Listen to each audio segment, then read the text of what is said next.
I understand what he's doing here. Coach K wins last night by 25. They smoke Indiana, and that team was fun to watch. I went to my television yesterday for the 7th game of a regular season I normally don't care about because I just wanted to see Zion Williamson dominate people, and he did. But Coach K recruited these guys, and they are bringing a lot of attention. What happens if these guys don't win the championship? That's going to fall on Coach K because we all expect them to win the championship from here because they're overwhelming. I also understand why Coach K would protect his young men from the rock star fame that comes with being a freshman on that campus who's great at basketball.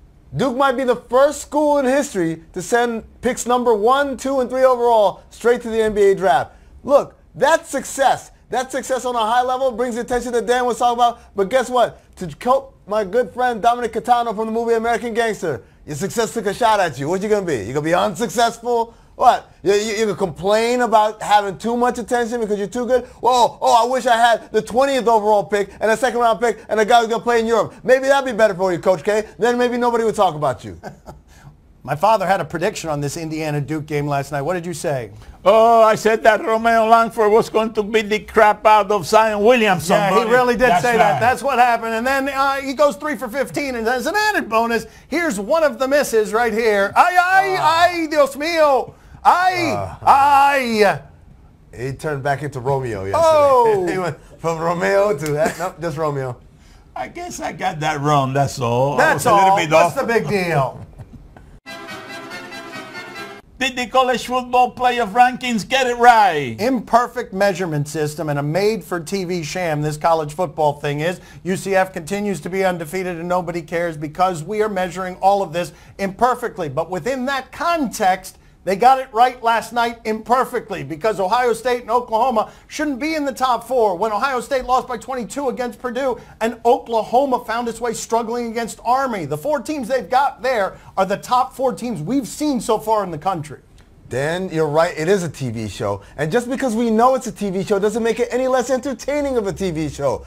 It brings us storylines, plot lines, people we root for, people we root against. It gets the dialogue. In the words of the movie Blades of Glory, it gets the people going. It's provocative. That's what it's here for. But you know what all of that is here for, Dan? It's to distract us from the idea that Alabama is going to win the national championship again. And that's the main difference between college football and the NBA. In the NBA, everyone complains about the Warriors winning all the time, and then we end up saying the Warriors win all the time. In college football, no one complains about Alabama winning all the time because we're so busy arguing whether Oklahoma should be 6 or 5. How can this travesty even exist? Whose voice is that, and why has he quoted American Gangster and Blades of Glory in the first 2 questions on a sports show? It's a movie day.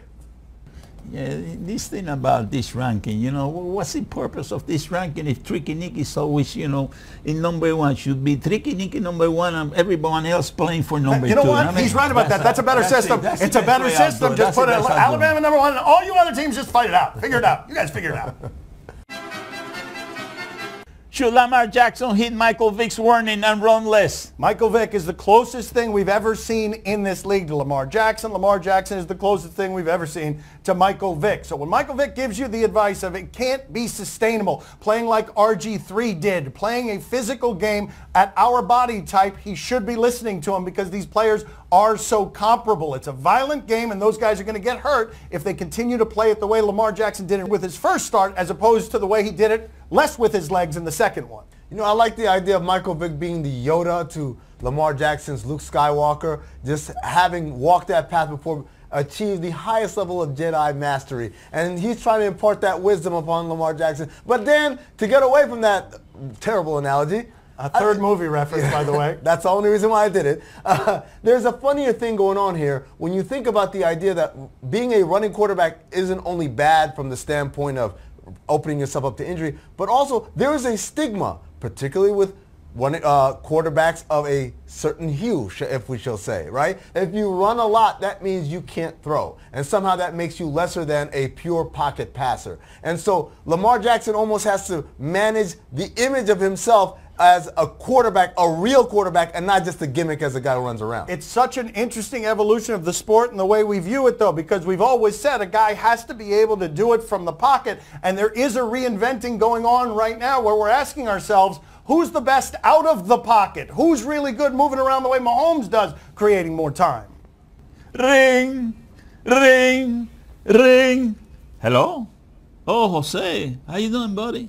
Jose Flaco. Jose Flaco. Flacco. Yes, Jose. What's up? Oh, you think that Lamar should run more?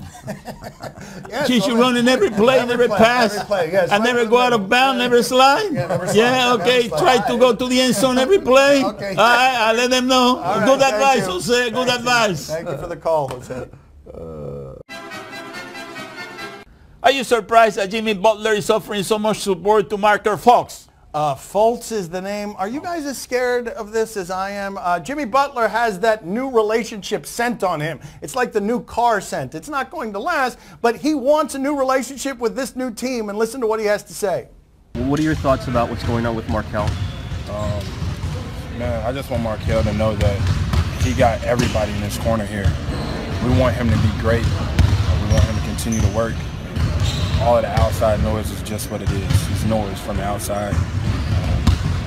I love having him around. I think everybody here loves having him around.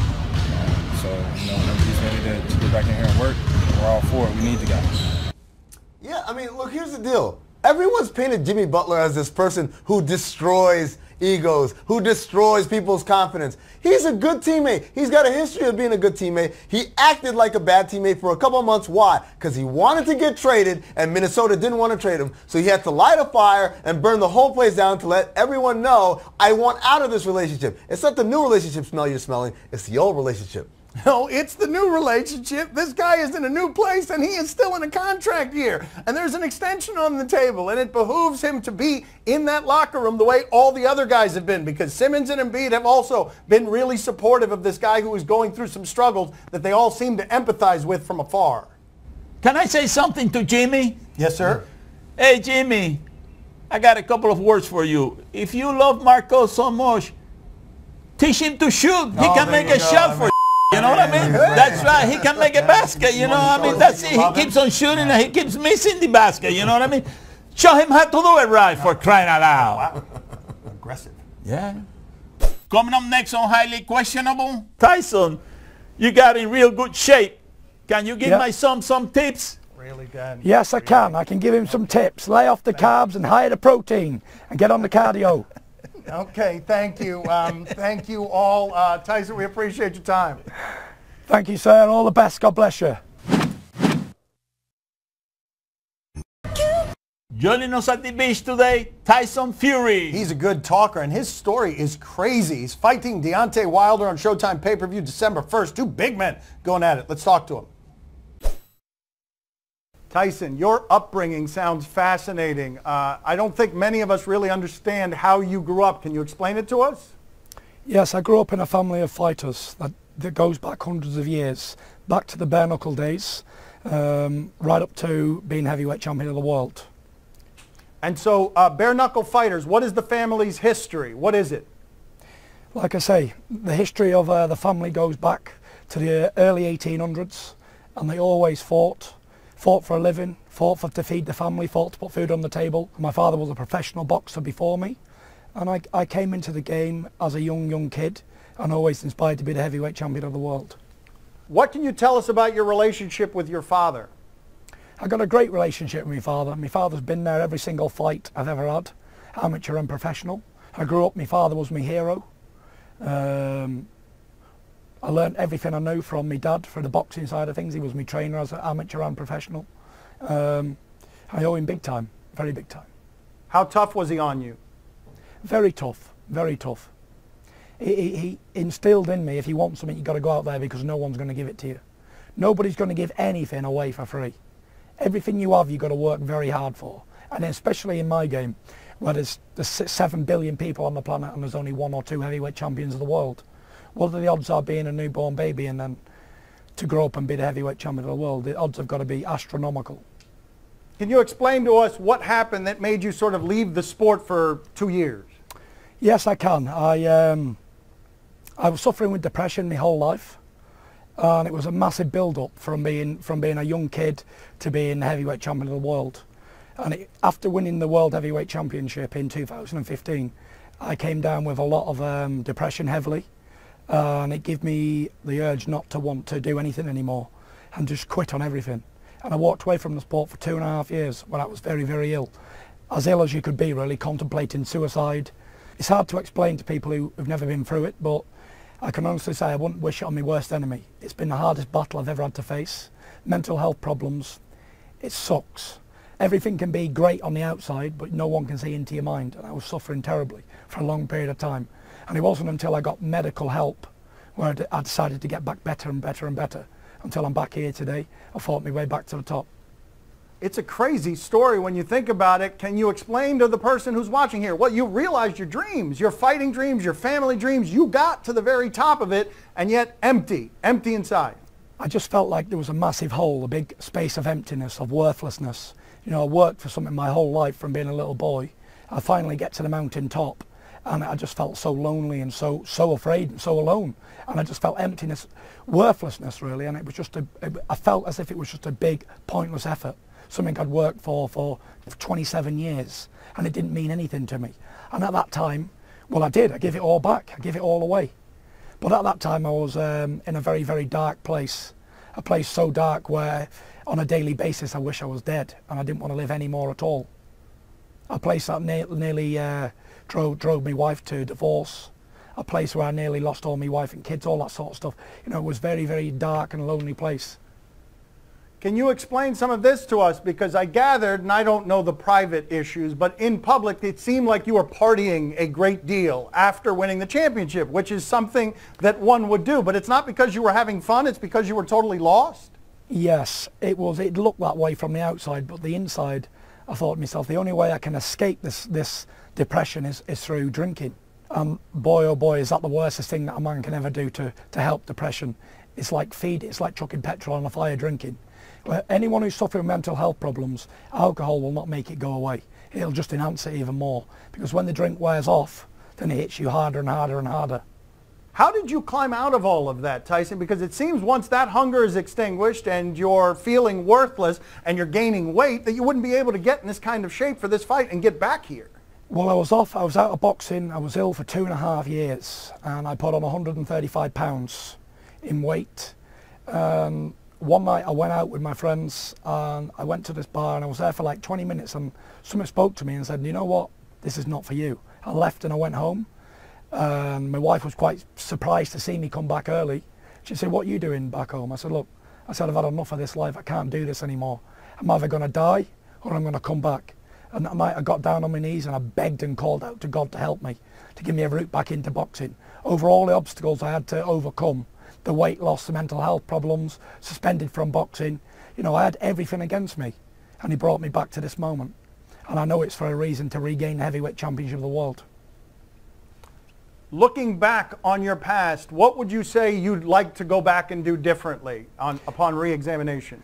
Yeah, I wouldn't change a thing, because what don't kill us makes us stronger, and if I didn't go through the trials and tribulations, I wouldn't be the man I am today.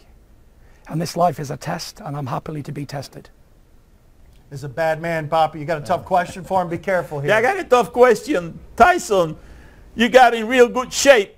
Can you give my son some tips? Really, Dan? Yes, I can. I can give him some tips. Lay off the carbs and higher the protein and get on the cardio. Okay, thank you. Thank you all. Tyson, we appreciate your time. Thank you, sir, and all the best. God bless you. This broadcast from the Clevelander Hotel on beautiful South Beach, Miami. Time to play the game that is celebrating National French Toast Day. Parlez-vous français? Oui, oui, oui. Woo, woo, woo. Do you question? You give us topics and events, and I guess we question them? Woo, woo, woo is not French. Do you question if this was good defense? I mean, what is the nickname of this Wisconsin player, Brad Davison? Buzzcut Brad. Buzzcut Brad plays the way that you think Buzzcut Brad would play. Wisconsin is playing last night, and he is taking charges. And this is how Wisconsin plays. There he is. Yeah, this is how Wisconsin plays basketball. Just get in everyone's way. Scrappy. Maximum annoying. Yeah, go ahead. Right in the chest. There Yes. you go. You know, he's a gym rat, Dan. I don't know if you. Oh, there you go. Taking charges. Gritty. What a motor. What a motor this kid has. Ah. Yes, but that's a game winner right there. Yeah. Yes. Better than a buzzer beater. I thought he had 5 charges. Hey, Why did we only show 4? No, that's another white guy. That was another white guy? I'm that sorry, fifth my one was bad. another white My guy. bad. Can I say something to Buzzcut Brad? Yes, please, Buzzcut Brad. Yeah, okay. You think, Buzzcut Brad, you think that you are that tough? You know, why don't you take a charge from Zion Williamson? You know, that will make the difference. That's right. See how you're going to come out of that one.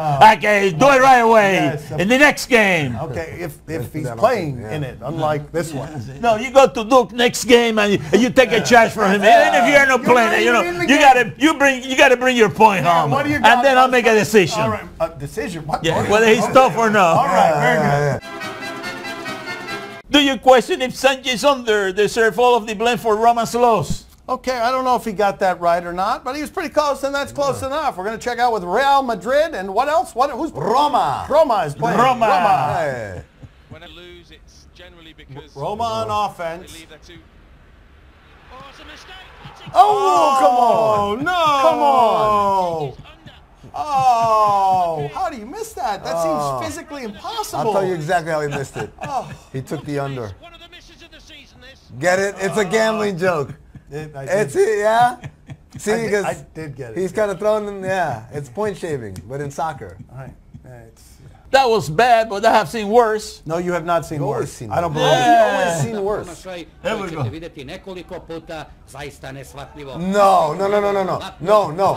No, he's not going to miss this. No, that's not real. My father was right. My father was right. He's seen worse.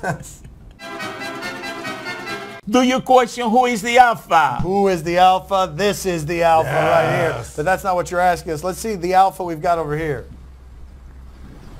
Oh, in terms of size.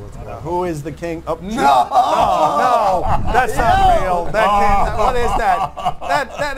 That is as tall as Shaq. I didn't know we were showing Duke highlights. You get it? Because he's Zion Williamson, I and see, everyone I else see are what like the you're children saying. they playing against. It's like a big giant cow among smaller cows. Zion Williamson. I bet you that it's impossible to move her. Get it? A whimpered, oh my God, was the proper response.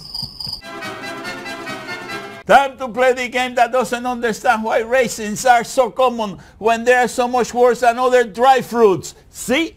Or no? What are you looking at him like that for? The apricot is underrated. Raisins are a great dry fruit. Tell us what's on television tonight. We'll tell you if we're intrigued.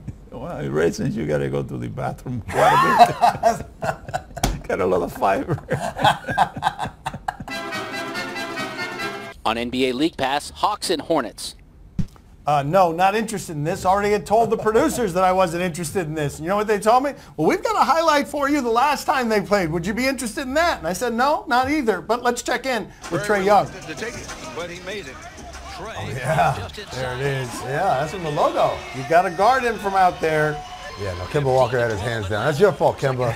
You know you're guarded. You know the personnel report. Hey, yes, I do want to watch this game. You know why, Dan? Because Trae Young is a better passer than he is a shooter. I watched the game last night in Miami, and he had, Bobby, how many assists did he have? Yeah, he got really a bunch good. of them, Yes, about yes. 15 Yes, or he had 20. a lot, Every yeah. time he made an assist, you know, they score, buddy. That's right. I'm telling you. That's Every usually time. how it Every works. time. It was That's right. every single Every time, time in he the got an game, assist. they made us an assist. Every. There was a score every time. On NBA League Pass, Bulls and Bucks. Yes, not interested in the Bulls, but I'm interested always in watching Giannis play basketball. But let's check in with the Bulls for a second here and look at what happens here. You tell me. Yeah, Dan, some background here. Fred Hoiberg twice called for someone to come set a screen, and Zach LaVine actually waved them off. Afterward, he told reporters, well, if a screen would come up, I would have been double teamed, so I'd rather go against single coverage. Or you can just pass the ball. Right. Or, yes, not take a three from that far out when you're Zach LaVine and your team is down by one. So, Amin, are you intrigued by this, yes or no? No, and my sign is still broken. Why? Can we not get him a new sign? I mean, what's the budget around here? Honestly. We've had these signs for like 8 years. Come on, people. Give us a new sign. I didn't even hit it that hard. Poppy, are you intrigued? He doesn't need this sign. Poppy, are you intrigued?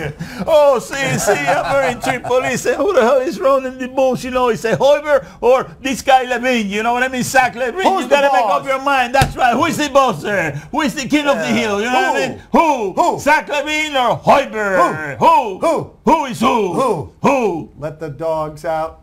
Woo! Woo! That's it. That's it? Oh. That's all the time we have for today. Thank you for watching. Were they surprised by the ending of the show as you were? Because I feel like you were less surprised than they were. They just kicked us out. Just leave. They told us to leave. Do you want to see a bull that should be in charge? What? Oh, no. That's right. No. Now you're talking. That is That's right. an awfully big HQ